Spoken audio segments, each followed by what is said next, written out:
Welcome to the Happiness Podcast. I'm Dr. Robert Puff. Pause for a moment and think about a time in your past that was really difficult. That at the time of it, you struggled, you suffered, and it was just awful.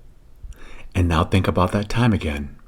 I bet you don't feel the same way about it. We've all gone through experiences like this. Think about our first love, if we've been in love. That person, when we broke up, may have broken our heart.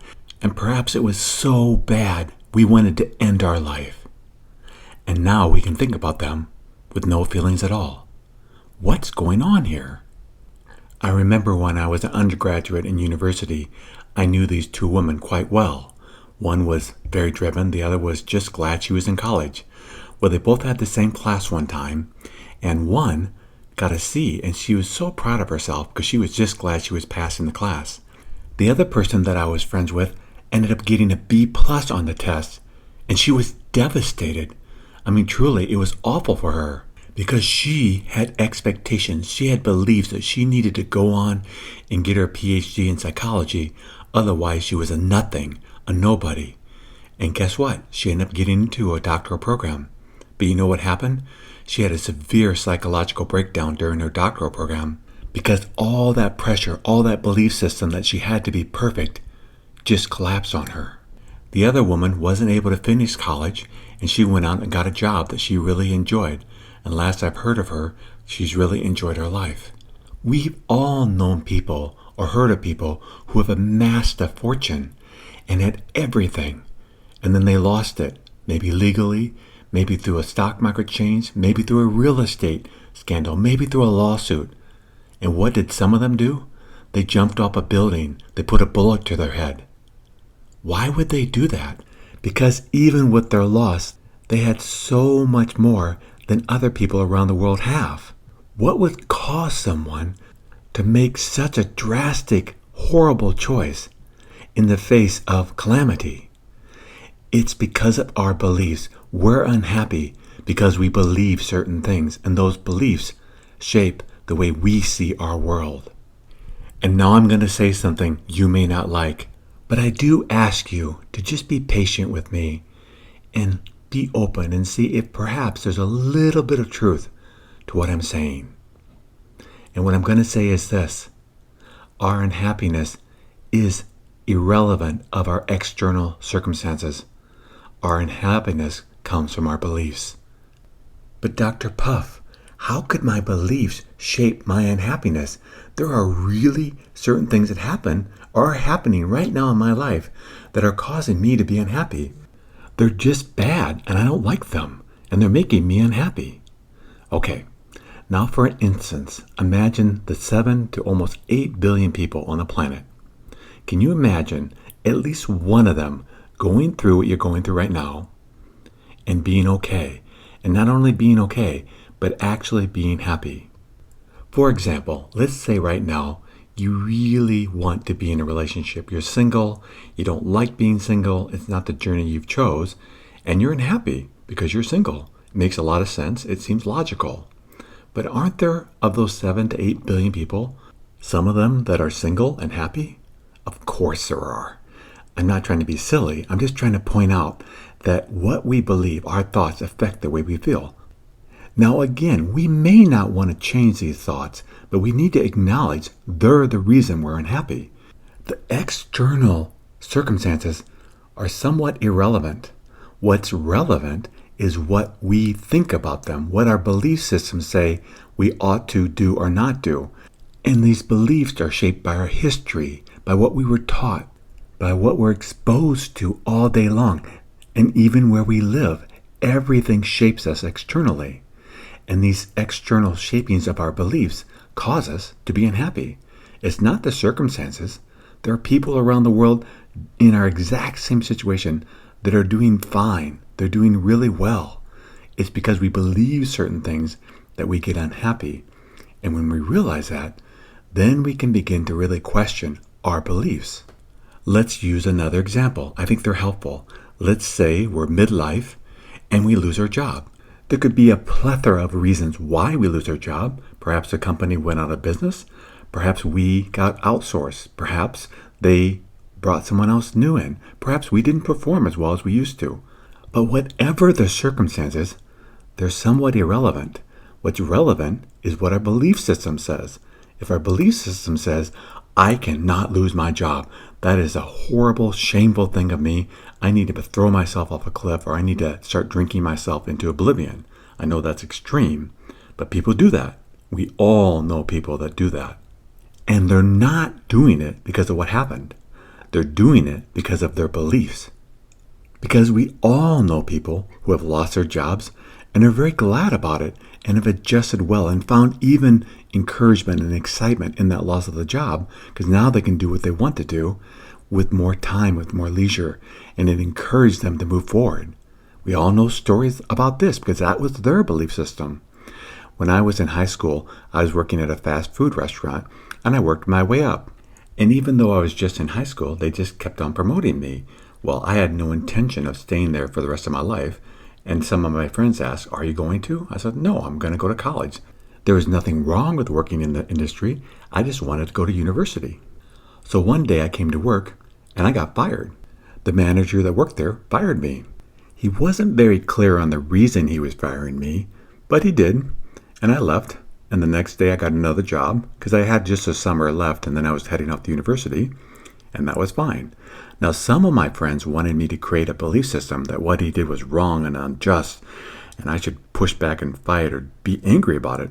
I wasn't. I actually enjoyed the other job I got. It was outside, working in the fields, and I enjoyed being outside. I got a really nice tan that summer, and it was fun. And I moved on.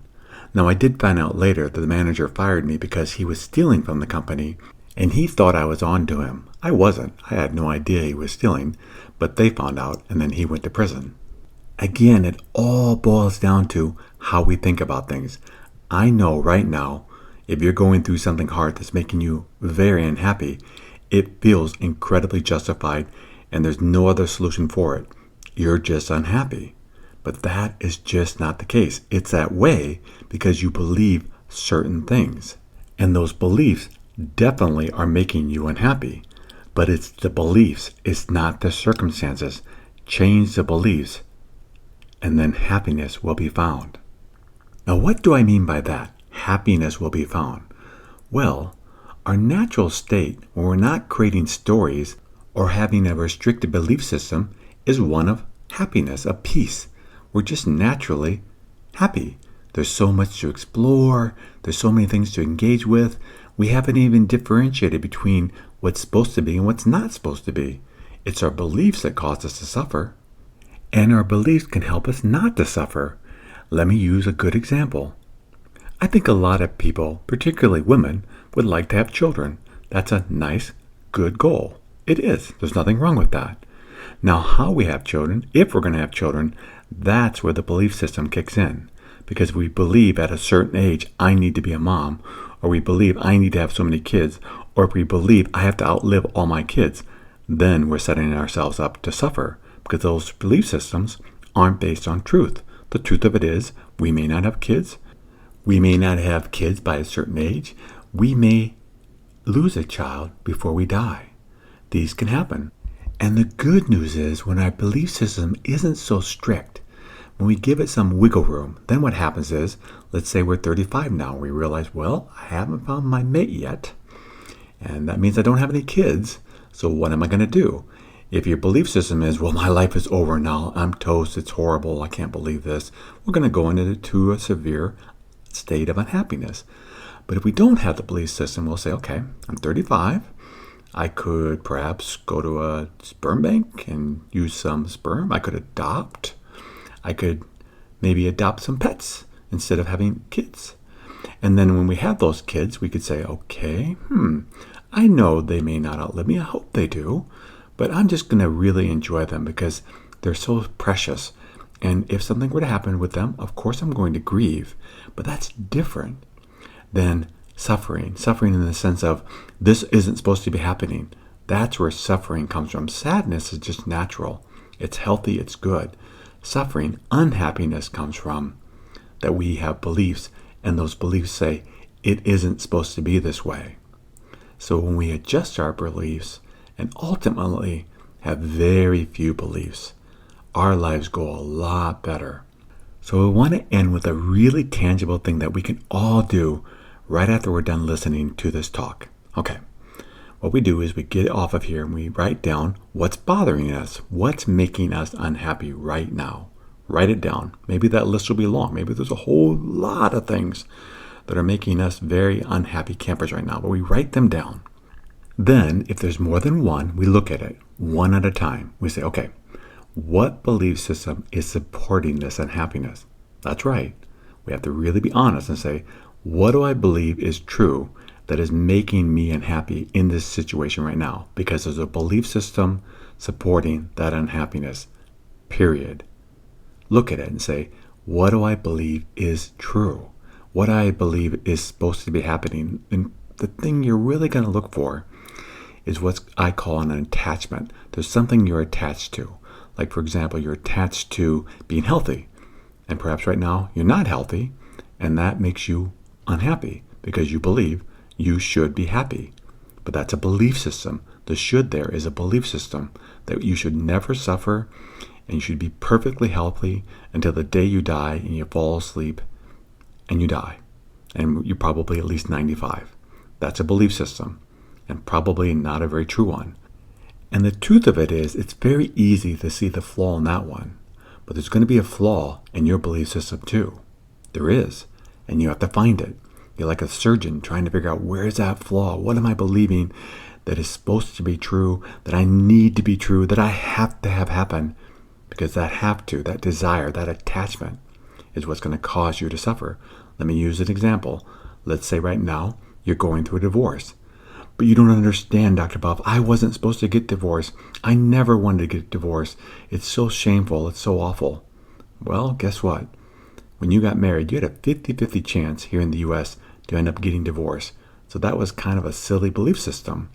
But Dr. Puff, my kids, they're going to suffer because I'm getting divorced. Well, again, guess what? A lot of kids go through divorce and they survive. They do well. I remember once working with a boy in 4th grade, and he was so upset that his parents were getting divorced, and he thought the other kids at school would make fun of him and tease him because now he was coming from a divorced family. So what I had him do, and I was a little lucky on this one, but I had him go up to his teacher and ask her to ask the class how many kids in the class came from divorced families. And what happened was, she had the kids raise their hands whose parents were divorced, and it ended up half the kids in the class came from divorced families. And that helped him. After he heard that, he was much better. I never had to see him again. He adjusted to the new rules of being part of a divorced family, and life went on well for him. It's because he shifted his belief system. And that's what we do. We ask ourselves, okay, I know I'm suffering. I know it's because of this belief. How do I shift it? When we shift it, then we're better. It's just that. It's that simple. I know it sounds a little bit too simple, but it is that simple. The hard part is realizing the conditioning that's gone in to create that belief system and realizing that belief system is causing me to suffer. And I don't want to suffer anymore. So we have to shift. We have to let go of a lot of our belief systems that cause us to suffer and start adopting good ones, healthy ones. And you know they're everywhere. There really are great belief systems out there. I'm teaching some here. And there's other wonderful teachers. Find a good teacher that you believe in and begin to adopt the belief system that will create happiness instead of unhappiness. But when you discover that there is unhappiness, you have to be the surgeon. Figure out what it is, cut it out, and then heal it. Let it heal. Let it get better. Challenge that belief system. Don't just accept it to be true. There are so many things that we just take on because that's our conditioning. When we begin to challenge it, and when we begin to take on belief systems that are good, that are positive, that teach us to live in the present moment, that teach us to go with the flow, that teach us to trust all is well, then we'll find that when the ups and downs of life come, all will be well. And the unhappiness that was there for so long will just dissipate. Because we'll realize that life truly is a beautiful adventure. We just have to be very careful of our belief systems. And when we find that unhappiness is arising, challenge it, look at what's causing it, and then let it go, realizing that when we let go, we are free. And when we are free, we are happy. And happiness is available to all of us. If we're unhappy, it's because of our belief system. But when we change that belief system, we find that happiness has always been there. Thank you for joining me on the Happiness Podcast. If you'd like to learn more about the podcast, please go to happinesspodcast.org. And until next time, accept what is, love what is.